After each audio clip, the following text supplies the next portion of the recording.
jeg hedder Mike. Jeg er flyttet ind i Rørhusen nummer 83. Som man kan se her, så er det tirsdag nummer 14. Bare for god ordens skyld, så man kan se det på avisen der. Jeg har et problem. Jeg kan ikke flytte ind i min lejlighed. Jeg kan bo her i 2 måneder. Jeg er hjemløs i min egen bolig. Der er slibstøv over hele hylden. Desværre er det sådan i alle rum, mere eller mindre ikke, og boligselskaber ikke har haft tid til at gøre noget ved det forløb. Nu har det endelig løst, hvor de er kommet ned og så pillet tapetet ned, fordi den stik er rødt, og den er ulækker. Hvis man kigger på gulvet, og kigger i gang, så har man forsøgt at skibe nogle cigaretskårder væk, fordi man har siddet og aske på gulvet. Men det er det meste af det. Det største problem, så lige kigger mig op i gang her. Det største problem det er, at der er slibstøv.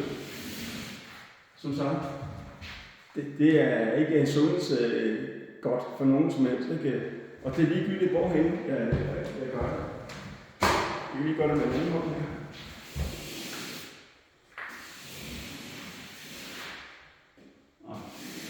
Nu er der snart ikke mere tilbage. Nå. Men som sagt, så er det her, som I kan se, rigtig meget. Når man går ud i gang, så er tapetet ved at falde af. Der er skimmelsvamp, og det er ikke særlig godt, hverken for ens helbred eller noget som helst. Ikke? Men der kan vi lige gå ud og kigge i gang her. Så kommer vi med her.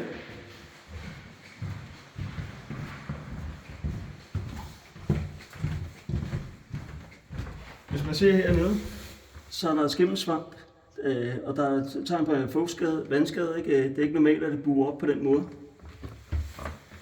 Tapetet, hvis man kigger herop, så er det ved at falde af.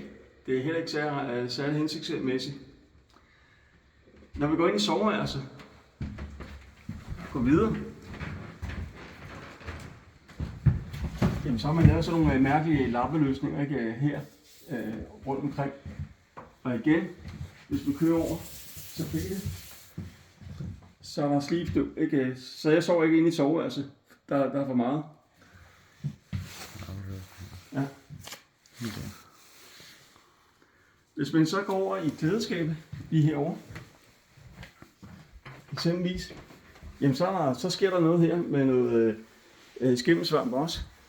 Det er ikke særlig fedt, og ja, man har sagt, at man har gjort den her lejlighed ren. Det synes jeg ikke, det bærer præg af på nogen som helst måde. Går man videre, går ud i køkkenet.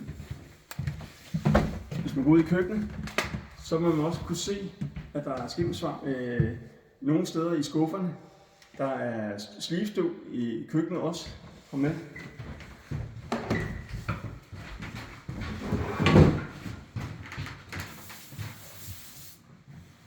Igen, fyldt med slibstøv. Og jeg kan blive ved og ved. Det holder ikke. Jeg har taget fat i beboerklagenævnet i Roskilde Kommune. De har sagt, at der er mellem 14 og 18 måneders ventetid, inden man kan gøre noget ved den del af det. Så de hænger lidt i bremsen. Hvis man skal snakke også omkring rengøring og kigge herinde bagved, kan man se, der er ikke gjort en disse ren. Ikke? Det er ret ulækker. Ikke? Stikkontakterne ikke er ulovligt monteret. Ikke? Man har givet mig 2 køleskab, som jeg slet ikke har behov for. Fordi de 2 ens køleskab, det er heller ikke normalt. Fuldstændig 2 identiske køleskab.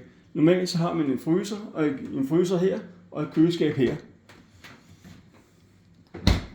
Det var egentlig det. Det var den dokumentation.